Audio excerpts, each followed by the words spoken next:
Hi, my name's Huckster, and I've been playing Bellwright since it came out on the day of early access, and we've been playing a co-op game since the 16th of May. And I thought I would make this video to discuss one aspect of the game, um, food buff stacking. Okay, now is it a feature or is it a bug? Is it an exploit? Now, when it first came to my attention, it certainly felt like an exploit, to the extent that it was remarkably powerful, borderline overpowered. Now, Bellwright is in early access, so there's lots of aspects about the game that don't seem to be complete. There are some bugs. Some of the bugs are beneficial to the players and some aren't. For example, going into tier 3, I noticed that when I was trying to research the town hall, when I set up a few of the armor pieces, I would put them in. Let's have a look if I've got any left. I think I've done all the tier 3.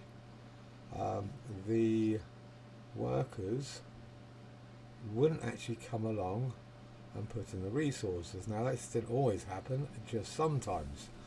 So I'd have to go and collect all the resources myself and put them in. A bit inconvenient, but no biggie. Another one that I've got is the production of wood. So let's go to production and down to the logging camps, and wood will not work on a top up. It will only work, and it doesn't even seem to be working at the moment. So I'll come out of that, clear these. So not working. One off. Priority 2. And put this up to a couple of hundred, and will sometimes start being activated. So let's have a look at the other ones, see if they are working. It's obviously gone down because I put it into a much higher number.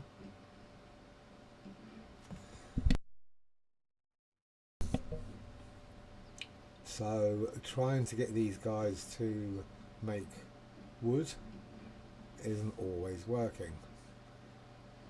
Okay, so some bugs that are detrimental to the player.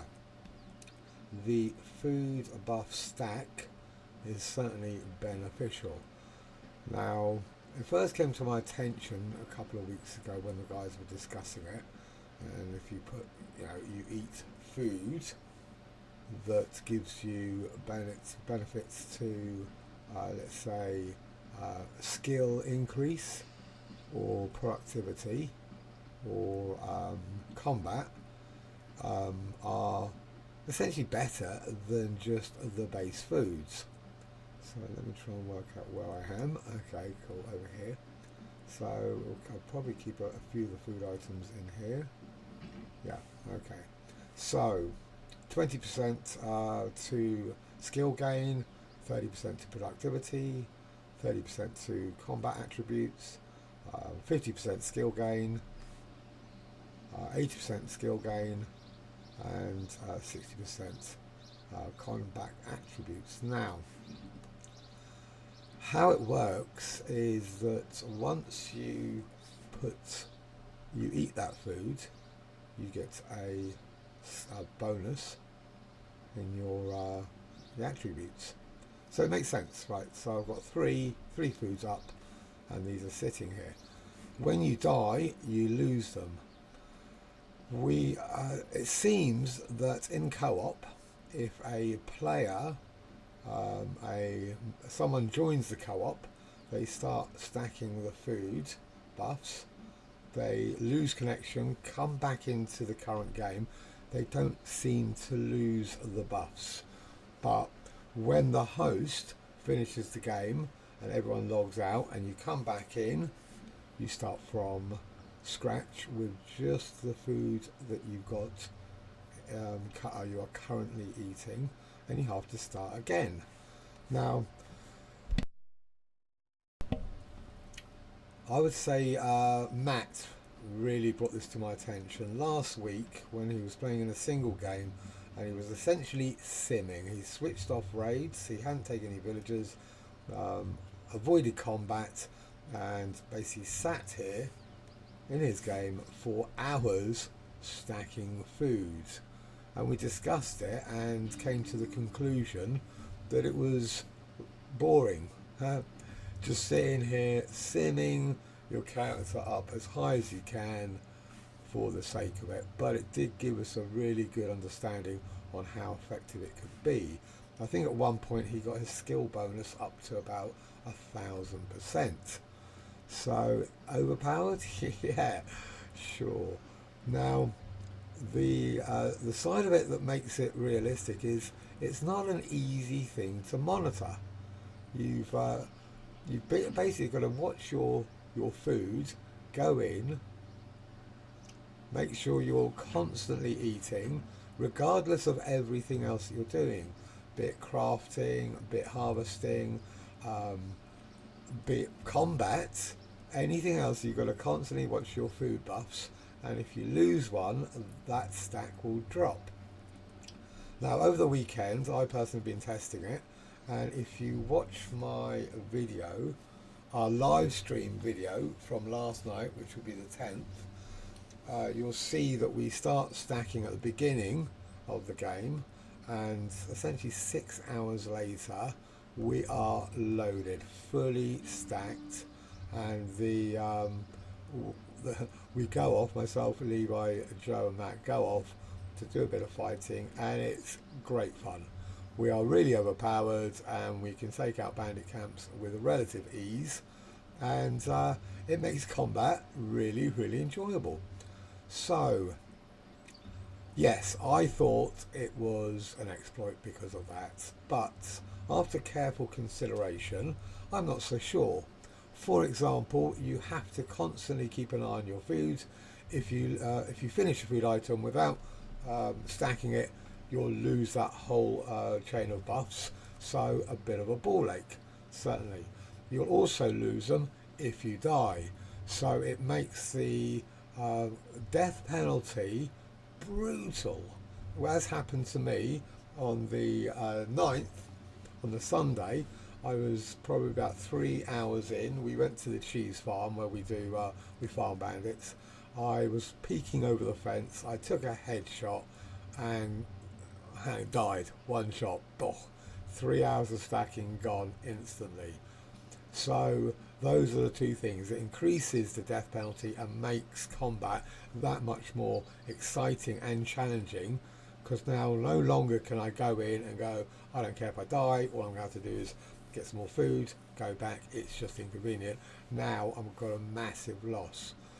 The huge advantage of food buff stacking is when you join someone else's game, as we did with Matt on Sunday.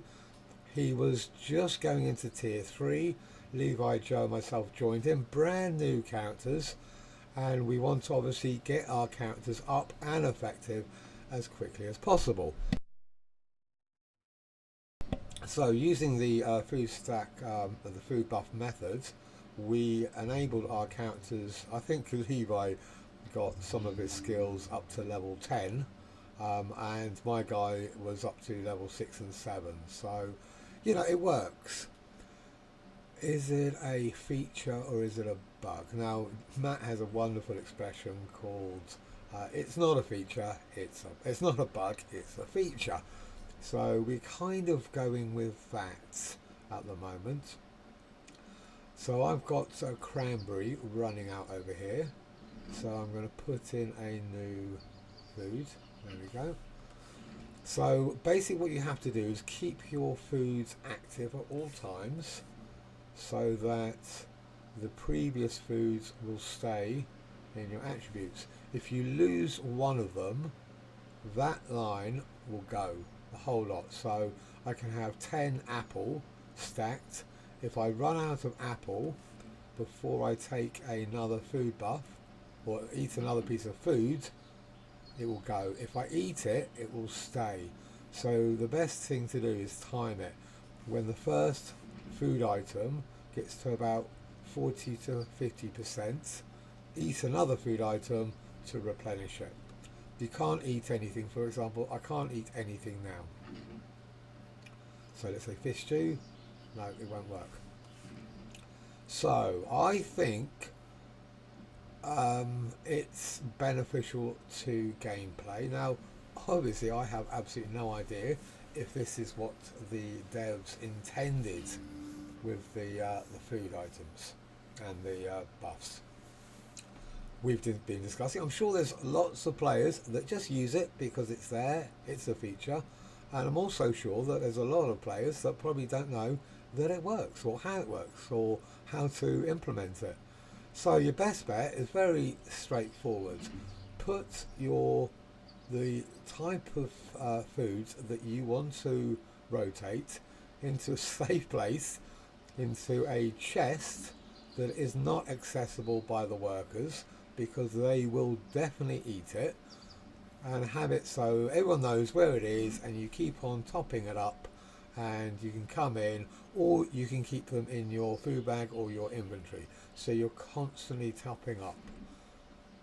You then make sure you add an additional piece of food every time the first one gets to 40 to 50%. It can go lower, but obviously the quicker you do it, the better, because you are constantly topping up. So if you leave the food item to go to nearly 100% and then add, you've lost a few potential minutes of restacking.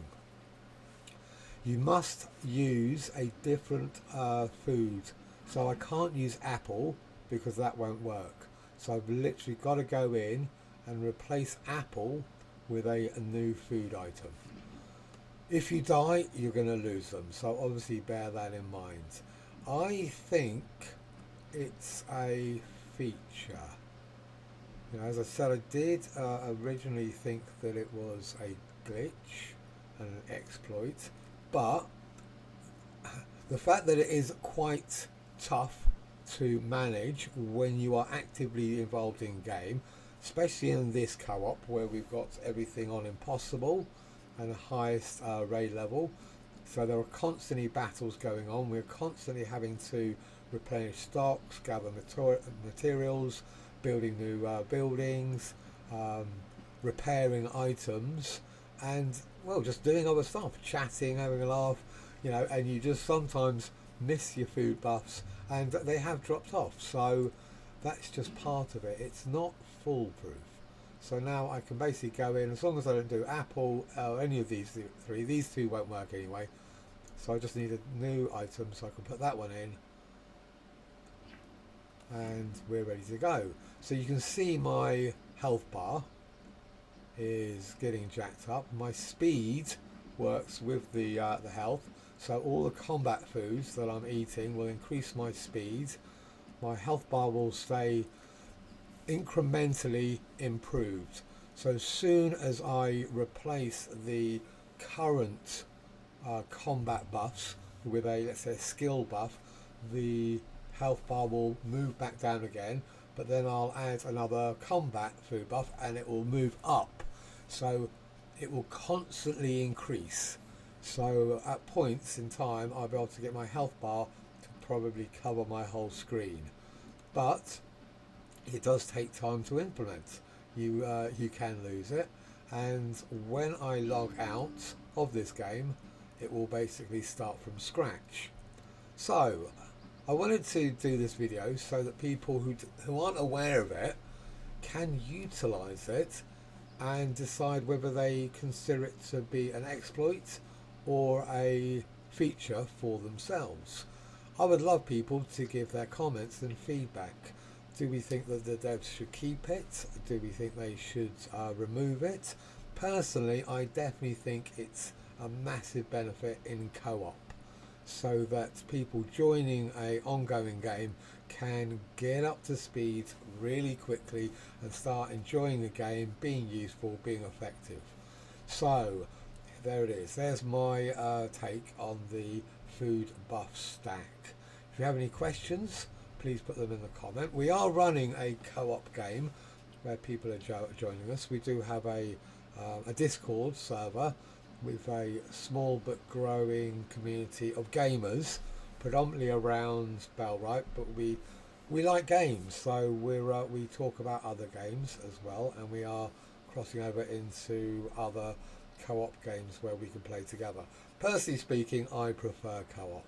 I find it far more fun, far more interactive, and I love live streaming because it gives other people the opportunity to join in and get involved. So on that note, please do consider joining us. If you do like this video, please consider liking and subscribing. But most importantly, thank you very much for watching. Now, one last thing, I have linked Styx's, Matt's and Levi's channels into this particular video, and they are also accessible from my channel, so that if you want an alternative perspective on this particular aspect, the food buff stack, please look at their channels, watch their videos, and so you get more of a rounded view on how this all works. Okay, well, thank you very much for watching.